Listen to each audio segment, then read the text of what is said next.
This is not brain surgery. It's making sounds.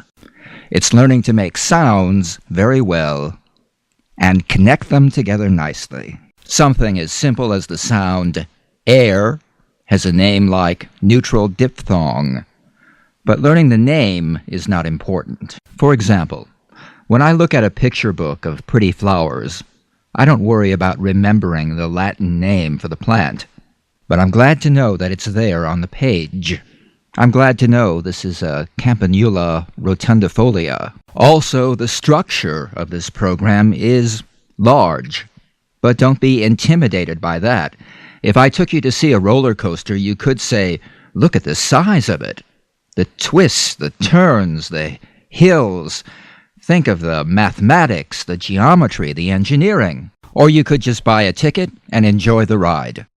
Just because something has an elegant structure doesn't mean it has to be any more complicated than breathing. When I talk about theory in this program, I use a higher vocabulary in order to keep it concise and not muddy up the waters laboring over theory. You can ignore all the theory and gain much more from this program by just doing the practice and enjoying the ride. Practice, practice, practice. Do you see what I'm trying to emphasize here? Regular practice. If you're planning a course of self-study, or if you're a classroom teacher looking to add pronunciation practice to an already busy curriculum, regular practice is what you should keep uppermost in mind. Let's suppose first that you are a classroom teacher. Your class only meets once a week for a 2-hour session. If you can only spare 15 minutes of that session, then make it the first 15 minutes of every session. Remind your students to carry over the good speaking skills from that little 15 minutes throughout the rest of the class session. For example, if I took them through tonal A, long A sounds that day, I would caution them to make good tonal A sounds throughout the session, even as we move on to another English subject area. Building on this approach, you could appoint a monitor.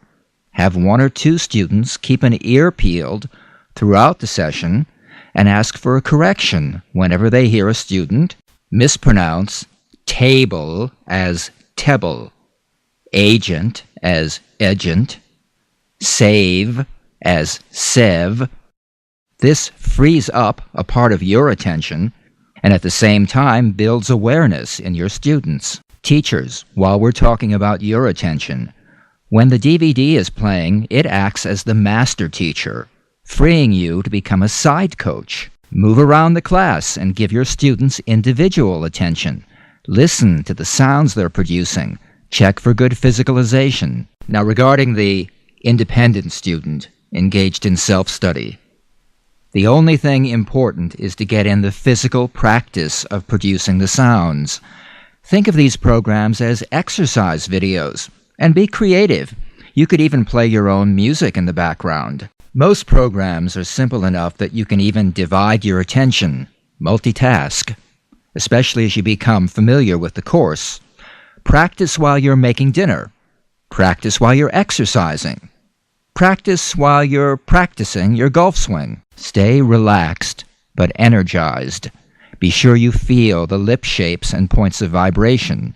Enjoy all the stretching. Get into all the sound-making exercises. Remember, sometimes it's the seemingly silliest things that really work. That's certainly true of speech. So loosen up, enjoy it, and produce amazing results.